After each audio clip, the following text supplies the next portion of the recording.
সরকারি কর্মচারী বাতায়ন জিইএমএসে পিডিএসের ব্যক্তিগত তথ্য সদ্য তোলা রঙিন ছবিসহ হালনাগাদ না করলে পদোন্নতির বিষয়ে বিবেচনা করা হবে না বলে জানিয়েছে জনপ্রশাসন মন্ত্রণালয়।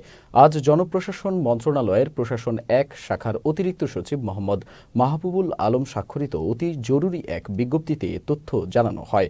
এতে বলা হয়েছে, সরকারি কর্মচারী বাতায়নে পিডিএসের ব্যক্তিগত তথ্য হালনাগাদকরণের ক্ষেত্রে অনূর্ধ্ব ৬ মাসের মধ্যে তোলা রঙিন ছবি সংযোজন সহ সব ব্যক্তিগত তথ্য নিজ দায়িত্বে জরুরি ভিত্তিতে হালনাগাদ করার জন্য নির্দেশক্রমে অনুরোধ করা হয়।